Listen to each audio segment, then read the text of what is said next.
The elevator doors slid open on the 42nd floor of the Meridian Grand Hotel, and Elena Rodriguez stepped out, rolling her industrial cleaning cart ahead of her. Her shoulders ached from the double shift she'd already pulled at Mount Sinai's emergency room, but she had 3 more hours before she could even think about sleep.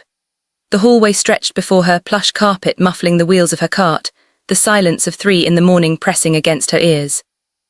She was checking her supply of towels when she heard it, a sound that made her nurse instincts kick in before her exhausted brain could fully process it.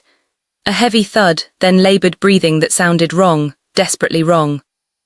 Elena abandoned her cart and ran toward the sound. Around the corner, a man in an expensive suit lay crumpled against the wall, his face grey, one hand clutching his chest. His eyes were wide with the kind of fear that came from feeling your own body betray you. She dropped to her knees beside him. "Sir, can you hear me? I'm a nurse, stay with me." His lips moved but no sound came out. His breathing was shallow, irregular. Elena pressed 2 fingers to his neck, feeling for a pulse. It was there but weak and getting weaker. She'd seen this before, she knew what was coming. "Call 911, she shouted to no one in particular, hoping someone would hear. Her hands were already moving, loosening his tie, checking his airway. The man's eyes locked onto hers and she saw the question there, the plea, "Don't let me die." His pulse vanished under her fingers. "No, no, no," Elena muttered, tilting his head back, starting compressions immediately. Her training took over, her body remembering what her exhausted mind struggled to recall. 30 compressions, 2 breaths. The expensive fabric of his shirt wrinkled under her palms as she pushed hard and fast against his sternum. She counted aloud, her voice steady even as her heart raced. 1, 2, 3, 4. Time became meaningless, it could have been seconds or minutes. Her arms burned, sweat dripped down her temples, but she didn't stop. She couldn't stop, 30 compressions, 2 breaths, again. She was dimly aware of voices, footsteps running, but she stayed focused on the man beneath her hands. "Come on," she breathed between compressions. "Come on, stay with me." His chest jerked suddenly and he gasped, a horrible rattling sound that was the most beautiful thing Elena had ever heard. His eyes fluttered open, confused and unfocused, but open, alive. 2 hotel security guards appeared, radios crackling, faces pale. "Paramedics are on their way," one of them said. "Ma'am, what happened?" "Cardiac arrest," Elena replied, her fingers back on the man's neck, monitoring his pulse. It was there, stronger now, more regular. "He's breathing on his own. Get me something to elevate his legs." The man's gaze found hers again, and this time there was recognition in his eyes. Understanding. He tried to speak and she shook her head. "Don't talk, just breathe. Help is coming." One of the security guards was speaking urgently into his radio. "We need to contact Mr. Park's assistant immediately." "Yes, James Park. He's collapsed on the 42nd floor." James Park, the name meant nothing to Elena as she knelt beside him, one hand on his shoulder, the other monitoring his pulse. She'd saved a life tonight. That was all that mattered. That was all she had the energy to care about. The paramedics arrived within minutes, their equipment clattering as they set up around the man. Elena gave them a quick rundown, her voice professional despite her exhaustion. They loaded James Park onto a stretcher, an oxygen mask now covering his face, and Elena watched them disappear into the elevator. "Miss," one of the security guards touched her arm gently. "Are you all right?" Elena looked down at her hands. They were shaking. The adrenaline was wearing off, leaving behind a bone-deep exhaustion that threatened to pull her under. "I'm fine," she said automatically. "I need to get back to work." "We'll need your name for the report," the guard said. "What you did, that was incredible." "Elena Rodriguez," she said, already turning back to her abandoned cleaning cart. "I'm just doing my job." But as she pushed the cart down the hallway, her hands still trembling, she couldn't shake the image of James Park's eyes staring up at her. The fear, the gratitude, the moment when death had been so close she could feel its presence, and then the miracle of breath returning. She had no idea that those few minutes would change everything. 3 days later, Elena was restocking supplies in the ER when her supervisor found her. "Rodriguez, there's someone here to see you, says it's important." Elena frowned, wiping her hands on her scrubs. "I'm in the middle of a shift." "I know, but this guy's pretty insistent. He's waiting in the family consultation room." The man who stood when Elena entered was not James Park. He was younger, perhaps in his early 30s, wearing a suit that probably cost more than Elena's monthly rent. His expression was professional but warm as he extended his hand. Miss Rodriguez, I'm David Chen, executive assistant to James Park. I wanted to thank you personally for saving his life. Elena shook his hand briefly. How is he? Recovering well, thanks to you. The doctors said if you hadn't performed CPR when you did, he wouldn't have made it. David reached into his briefcase, pulling out an envelope. Mr. Park wanted me to give you this. Elena opened the envelope and stared at the check inside. $20,000. Her hands went numb. I can't accept this. Please, David said gently. Mr. Park is extremely grateful. He knows you work 2 jobs. He wanted to help. How does he know that? Elena's voice sharpened. Have you been investigating me? David had the grace to look uncomfortable. Mr. Park wanted to understand the circumstances. He knows you work here at Mount Sinai and also at the Meridian Grand. He knows about your family situation. Elena's exhaustion suddenly transformed into anger. She thrust the check back at David. You had no right. Tell Mr. Park I appreciate his gratitude, but I don't need his charity. I did what any nurse would do. Miss Rodriguez, please. I have patients waiting, Elena said, heading for the door. Please don't contact me again. She made it halfway down the hallway before the shaking started again. $20,000. That money could have paid off her mother's latest rehab bill, could have covered the rent she was 2 months behind on, could have given her brothers something other than ramen for dinner. But accepting it felt wrong. She'd saved a life because that's what she did, because she was a nurse, because it was right, not for a reward.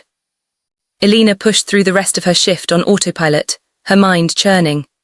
When she finally made it home to the cramped apartment in the Bronx at 8 in the morning, her grandmother was already up, making coffee in the tiny kitchen. Mija, you look terrible, Abuela said, pulling Elena into a hug that smelled like vanilla and safety. You need to sleep. I will, Elena promised, but first she checked on her brothers.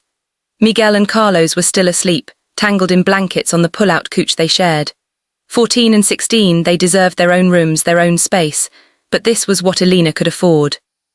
She collapsed onto her own bed, fully clothed, and was asleep before her head hit the pillow. The knocking woke her, persistent, professional knocking that didn't stop even when she buried her head under the pillow. Elena dragged herself to the door, squinting against the afternoon light streaming through the grimy windows. David Chen stood in the hallway, looking apologetic but determined. Miss Rodriguez, I'm sorry to disturb you. Mr. Park would like to meet with you. He asked me to give you this. He held out a new envelope, smaller this time. It's not money, just a letter. Elena took it, too tired to argue. Fine, tell him I'll read it. He's downstairs, David said. In the car, he hopes you'll talk to him. Something in Elena snapped. Are you serious? He tracks down where I live, shows up at my home and expects me to just come running. He's not well enough to climb the stairs, David said quietly. The doctors said he shouldn't be out at all, but he insisted. He just wants 10 minutes of your time. Please. Elena looked down at the letter in her hand, then at David's earnest face. Against her better judgment, she said, 5 minutes. Tell him 5 minutes. She changed quickly, pulling on jeans and a clean shirt, not bothering with makeup or doing anything about her hair beyond pulling it into a ponytail. If James Park wanted to see her, he could see the real her. Exhausted, frustrated, and completely done with whatever game this was. The black car parked in front of her building looked obscenely expensive against the cracked sidewalk and graffitied walls. David opened the back door for her, and Elena slid in, finding herself face to face with the man whose life she'd saved. James Park looked different without the grey pallor of imminent death. He was younger than she'd realized, probably mid-30s, with sharp features and intelligent eyes that studied her with an intensity that made her want to squirm. He still looked ill though, shadows under his eyes, his movements careful as he shifted to face her. Miss Rodriguez, he said, his voice surprisingly soft. Thank you for seeing me. You have 5 minutes, Elena replied, and you can start by explaining why you think it's okay to investigate me and show up at my home. You're right, James said immediately. I overstepped, I apologize. I asked David to find out who saved my life, and he was perhaps too thorough in his research. Perhaps. A slight smile touched James's lips. Definitely too thorough, I'm sorry, but I wanted to understand who you were. The woman who brought me back from the dead deserves more than a thank you note. I don't want your money, Elena said flatly. I know, you made that very clear. James leaned back slightly and Elena noticed him wince. He was in pain, still recovering. That's not why I'm here. I have a proposition for you. I'm not interested in whatever. Hear me out, please. James's eyes held hers. The doctors tell me I need to make significant lifestyle changes. I need someone to manage my health, my schedule, my medications. Someone who understands cardiac care and won't let me work myself to death. I want to hire you as my personal nurse and assistant. Elena stared at him. You want to what? The salary would be $175,000 a year, full benefits, standard hours. No more double shifts. No more cleaning hotels at 3 a.m. The number hit Elena like a physical blow. $175,000. That was more than she made at both jobs combined. That was life-changing money.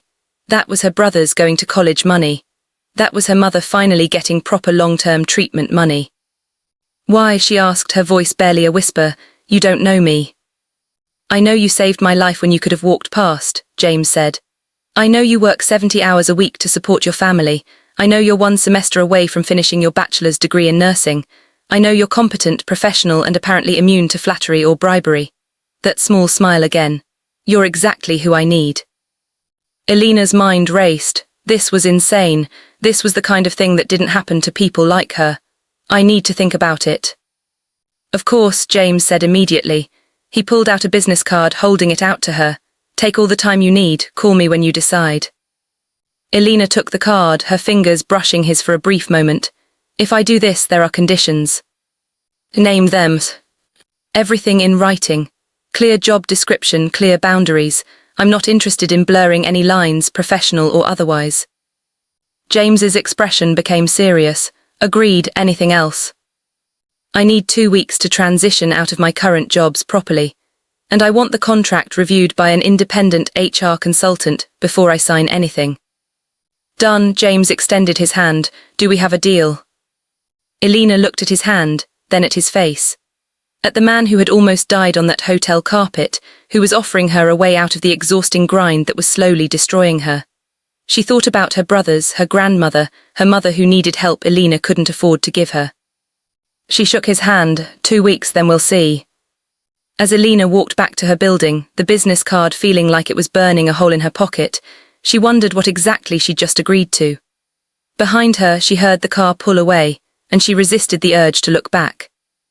2 weeks, in 2 weeks her life would change completely. Elena just hoped she wasn't making the biggest mistake of her life. The first day of Elena's new job began at 7 a.m. at James Park's penthouse in Tribeca. David met her in the lobby, handing her a security badge and an iPad loaded with schedules, medical information, and what appeared to be a small novel's worth of instructions. Grace Kim will be training you for the first week, David explained as they rode the elevator to the top floor. She was James's previous assistant before she moved to our London office. She's flying back just to help with the transition. The elevator opened directly into the penthouse, and Elena had to work to keep her expression neutral. Floor to ceiling, windows offered views of the Hudson River. The space was minimalist and modern, all clean lines and expensive furniture that looked like it belonged in a museum rather than someone's home. Grace Kim was waiting in the living room, a woman in her late 20s with sharp eyes and an efficiency that reminded Elena of the best charge nurses she'd worked with. Elena Rodriguez, Grace said, shaking her hand firmly.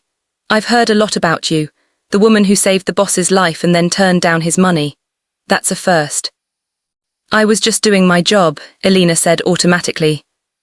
Well, now your job is keeping him alive long term, which is considerably harder. Grace gestured to the iPad. James is still asleep.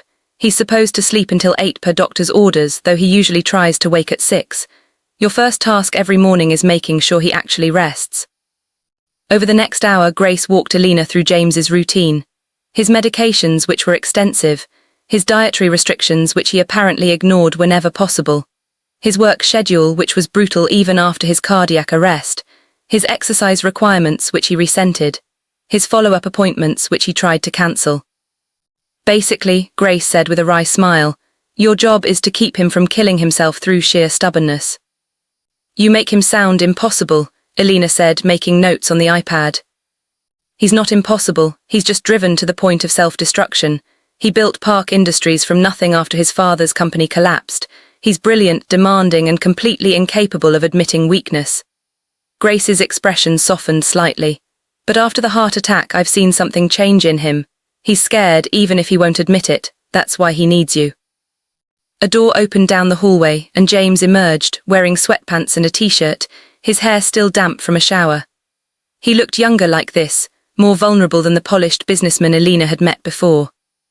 "You're early," he said to Elena, and she couldn't tell if he was pleased or annoyed. "You're awake early," she countered. "You're supposed to sleep until 8. Grace laughed. "I like her already. I'll leave you two to get acquainted. Elena, call me if you need anything."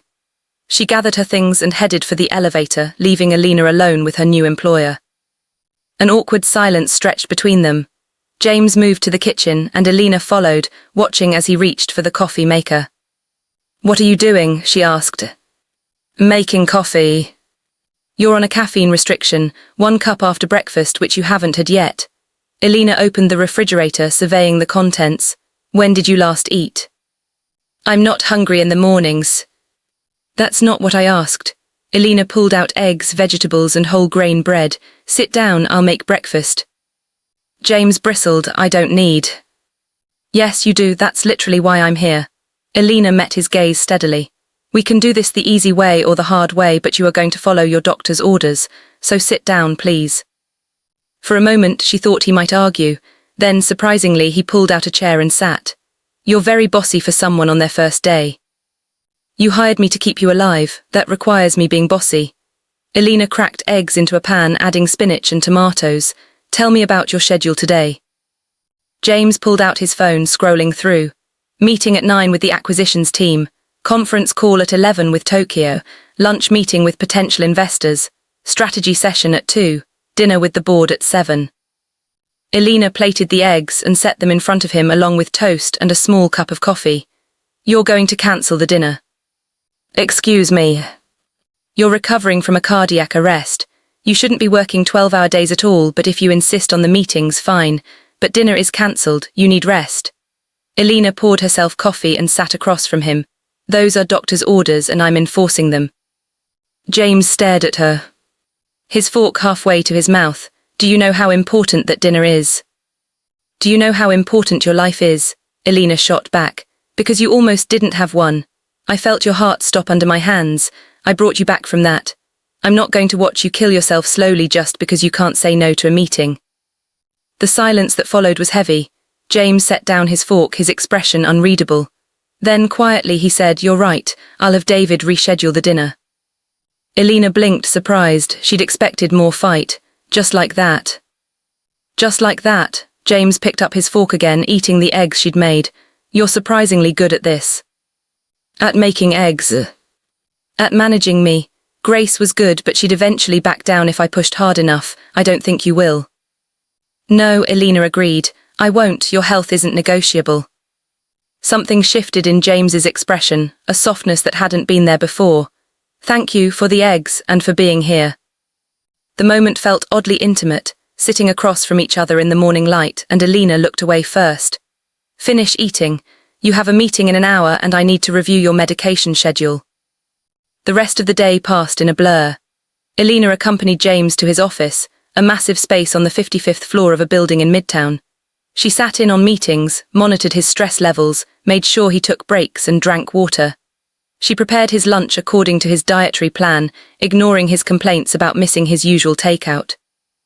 By 6 o'clock, when she finally got him back to the penthouse, Elena was exhausted but satisfied. James had made it through the day without collapsing, without any concerning symptoms, and he'd actually followed most of her instructions. "Same time tomorrow," James asked as Elena prepared to leave. "Same time," Elena confirmed. She hesitated at the elevator. "You did well today." "I had a good nurse." James smiled, a real smile this time that reached his eyes. "Thank you, Elena." On the subway back to the Bronx, Elena allowed herself to feel the weight of the day. This was going to work. The job was demanding, yes, and James Park was complicated and stubborn, but she could do this. She could keep him alive and keep her family afloat. When she got home, her grandmother had dinner waiting. Miguel and Carlos were at the table, homework spread out between them, and for the first time in months, Elena felt like she could breathe. "How was the new job, Mija?" Abuela asked, serving rice and beans.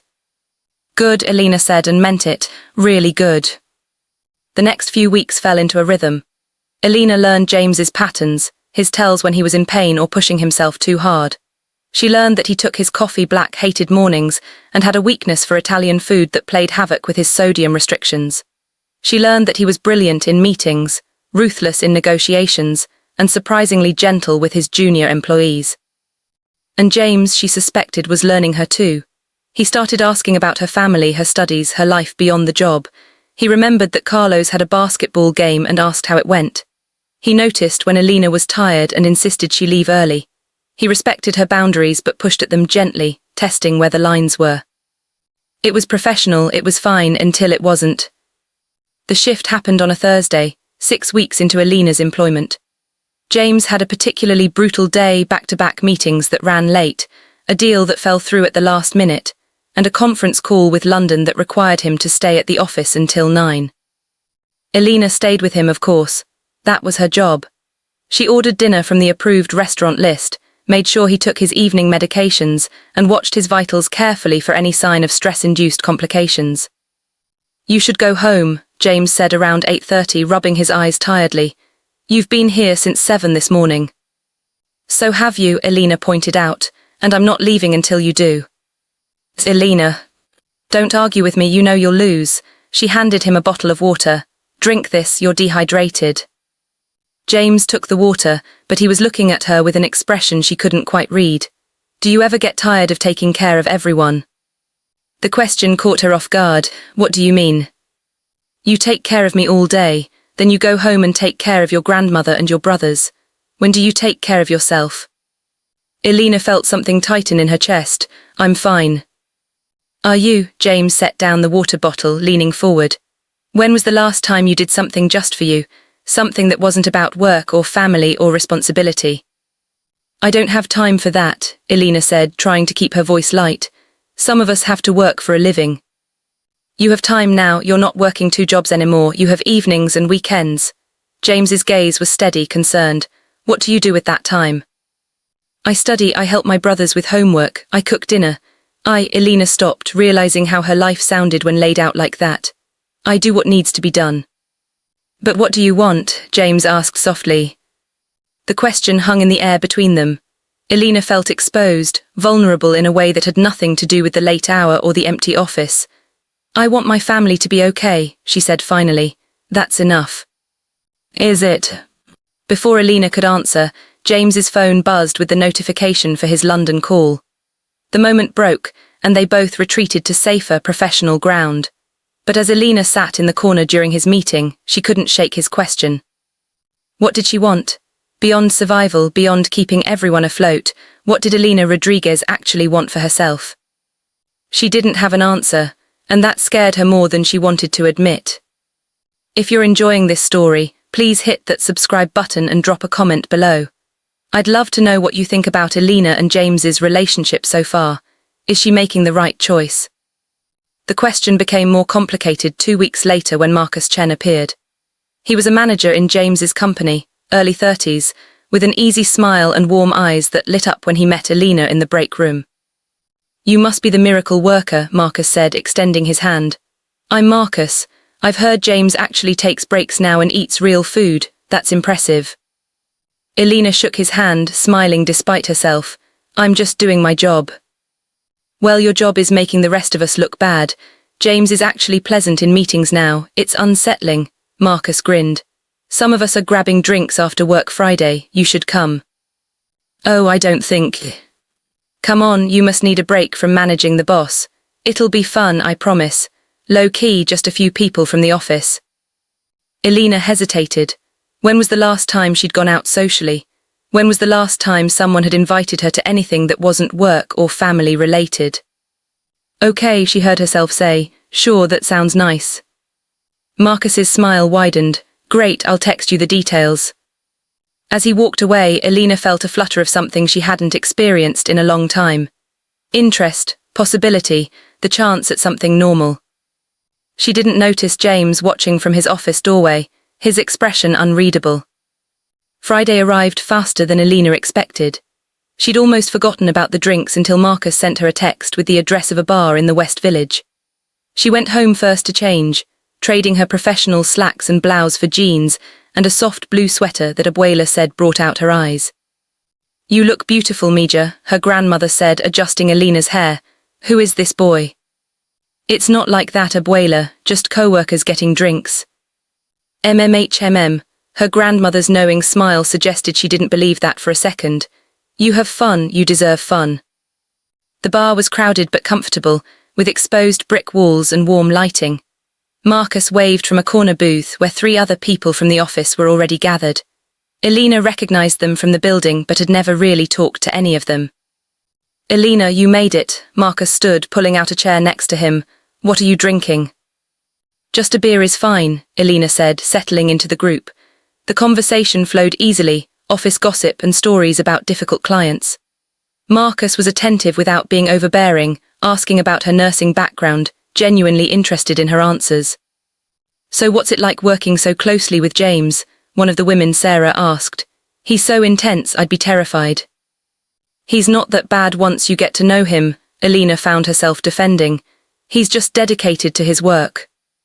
"Dedicated is one word for it," Marcus said with a laugh. "Obsessed is another, though you've definitely mellowed him out. We're all grateful for that." Elena was about to respond when she felt it, that prickling awareness that someone was watching her. She turned and her heart stopped. James stood near the bar entrance, still in his work clothes, his eyes locked on her. More specifically on Marcus's hand resting casually on the back of her chair. Their eyes met across the crowded room, and Elena saw something flash in James's expression. Anger, hurt. Before she could identify it, he turned and walked out. "Excuse me," Elena said abruptly, standing. "I'll be right back." She pushed through the crowd and out onto the street, spotting James half a block away. "James, wait." He stopped but didn't turn around. Elena caught up to him, slightly breathless. "What are you doing here?" "I needed to talk to you about tomorrow's schedule." His voice was flat, controlled. "I didn't realize you'd be busy." "You could have called." "I should have." Finally, he looked at her, and the intensity in his gaze made Elena's breath catch. "I didn't want to interrupt your date." "It's not a date, it's just co-workers having drinks." "Really? Because Marcus Chen looked very comfortable with you." James's jaw tightened. "He's a good guy, stable, normal hours, probably doesn't have a defective heart." Elena stared at him. "Are you seriously doing this right now?" "Doing what?" "Acting jealous. You're my employer, James, nothing more." The words came out harsher than she intended, and she saw them land like a physical blow. James's expression shuttered closed. "You're right, I apologize, that was inappropriate. Enjoy your evening, Miss Rodriguez." He turned to leave and Elena grabbed his arm. "Don't do that, don't go cold and formal on me." "What do you want from me, Elena?" James's voice was rough, raw with emotion he was trying to control. "You set the boundaries, professional only, I'm respecting that." "Then what was that, coming here looking at me like—" Elena stopped, unable to finish the sentence. "Like what?" James asked quietly, dangerously. "Like it matters to you, like I matter to you." The admission hung between them, electric and terrifying. James stepped closer, close enough that Elena could see the pulse jumping in his throat. "You do matter to me. You matter too much, and that terrifies me because I know it's not professional and I know I shouldn't feel this way, but I can't." He stopped, running a hand through his hair in frustration. "Every morning you walk through that door and I feel like I can breathe again. You saved my life, Elena. You're still saving it every single day just by being there. And watching Marcus touch you, watching him make you smile, I wanted to." He cut himself off. "I should go." Elena's heart was pounding so hard she thought it might break through her ribs. "James." He looked at her and she saw everything he was trying to hide. The longing, the fear, the want. "I can't do this," Elena whispered. "You're my employer, the power dynamic, it's—" I know. James took a step back, putting distance between them. "I'm sorry, I shouldn't have said anything. We'll pretend this conversation never happened. I'll see you Monday, Miss Rodriguez." This time when he walked away, Elena let him go. She stood on the sidewalk, her emotions churning, unable to process what had just happened. James Park had feelings for her, real feelings, and God help her, she felt something too. Had been feeling it for weeks, maybe since that first morning when he sat at his kitchen table and actually listened to her. Elena went back into the bar, but the evening was ruined. She made excuses about being tired and left early, ignoring Marcus's disappointed expression. On the subway home, She replayed the conversation with James over and over, analyzing every word, every look. The weekend passed in a blur of confusion. Elena threw herself into family time, helping Carlos study for a test, teaching Miguel to cook abuela's arroz con pollo, visiting her mother at the new facility that Elena could finally afford. But through it all, James's words echoed in her mind. "You matter to me, you matter too much." Monday morning arrived too quickly. Elena dressed carefully, professionally, armor against whatever awkwardness awaited her. When she entered the penthouse at 7, James was already awake, sitting at the kitchen counter with coffee and his laptop. "Good morning," he said, his voice carefully neutral. "I made coffee, your cup is on the left." Elena accepted the peace offering, noting that he'd made it exactly how she liked it. They moved through the morning routine with painful politeness, both of them trying too hard to act normal. It was exhausting. By noon, Elena couldn't take it anymore. She found James in his office, staring at his computer screen without really seeing it. "We need to talk." James looked up, wariness in his eyes. "Elena." "No, let me say this." She closed the office door, gathering her courage. "What you said Friday night, I need you to know something. I feel it too. Whatever this is between us, I feel it. And it scares me because you're right, the power dynamic is complicated and I worked so hard to set boundaries and I don't want to be the cliché, the employee who falls for her boss." "You're not a cliché," James said quietly, standing. "You're extraordinary. But I'm still your employee, and you're still recovering from a cardiac arrest, and mixing business with personal, it's a disaster waiting to happen." Elena forced herself to hold his gaze. "So we can't do this. We can't act on whatever we're feeling. It's not fair to either of us." James was quiet for a long moment. Then he said, "What if you weren't my employee?" "What? What if I hired someone else to manage my health? Another nurse, someone David finds. Then you and I wouldn't have that power dynamic anymore." Elena's heart twisted. "You'd fire me so you could date me." "No, I'd restructure so we could be equals. So if something happened between us, it would be because we both chose it, not because of money or obligation or professional pressure." James moved closer, his eyes never leaving hers. "I'm not saying we jump into anything. I'm saying we remove the obstacle and see what happens naturally." It was tempting, so tempting, but Elena shook her head. "I can't lose this job, James. My family depends on this income, it's not just about me. I would never leave you or your family without support, regardless of what happened between us personally. That's a promise." James reached out slowly, giving her time to pull away, and took her hand.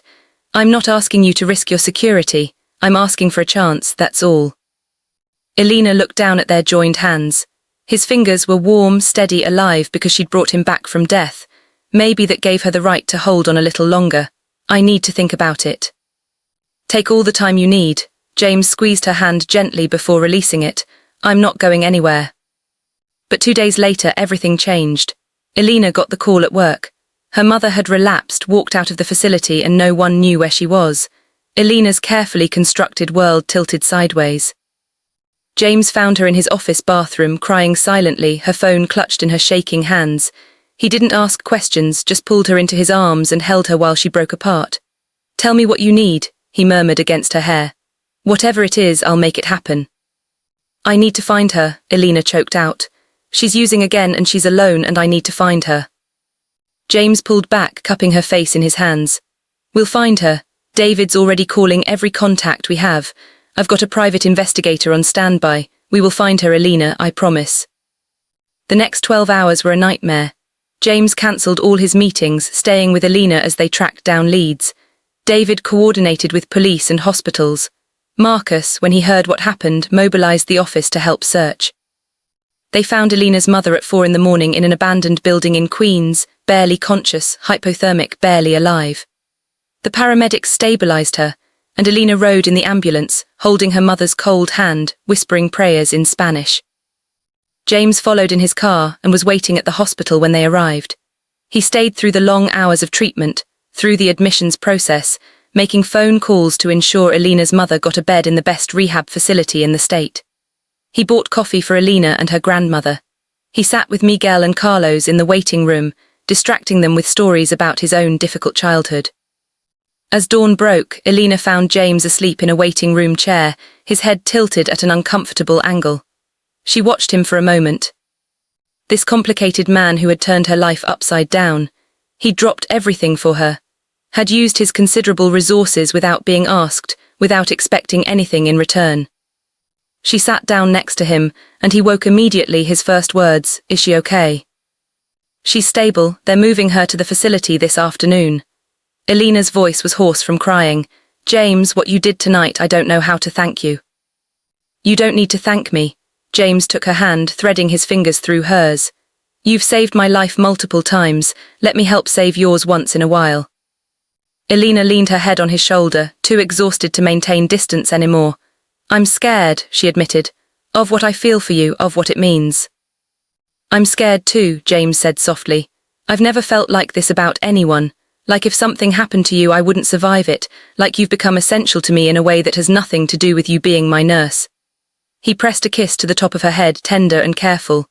"But I'm more scared of not taking this chance, of always wondering what if." "What if it doesn't work?" Elena whispered. "What if we try and it falls apart and I lose everything?" "What if it does work? What if we're extraordinary together?" James pulled back to look at her. "I can't promise perfect, I can't promise easy, but I can promise honest. I can promise I'll respect you and support your family and never take advantage of the position I'm in. And I can promise that I'm falling in love with you, Elena Rodriguez, and nothing about that has to do with work or obligation or anything other than who you are." Elena's breath caught. "You're falling in love with me." Completely, terrifyingly, inevitably. James smiled, soft and vulnerable. "So what do you say? Do we keep pretending this doesn't exist, or do we see where it goes?" Elena thought about her grandmother's words. "You deserve fun. You deserve happiness." She thought about all the boundaries she'd set, all the walls she'd built. And she thought about how James had demolished every single one just by being himself. Stubborn and brilliant and unexpectedly kind. "Okay," she whispered. "Okay, let's try." James's smile was like sunrise, bright and full of promise. He cupped her face gently, giving her time to pull away, and when she didn't, he kissed her, soft and sweet and full of hope. Elena kissed him back, tasting possibility and risk and something that felt dangerously like love. When they finally pulled apart, both breathing unsteadily, James rested his forehead against hers. "So I should probably officially hire a new nurse." Elena laughed, the sound watery but genuine. "Probably, though I reserve the right to override any medical decisions if your new person is incompetent." "Deal," James kissed her again, quick and light. "Your family's going to think I'm taking advantage of you." "My grandmother's going to be insufferably smug," she predicted this weeks ago. Elena stood, pulling James up with her. "Come on, let's go tell Miguel and Carlos they're stuck with you now." "Should I be worried?" "Terrified. Carlos is very protective and Miguel knows where to hide a body." James laughed and the sound filled Elena with warmth. This was crazy. This was complicated.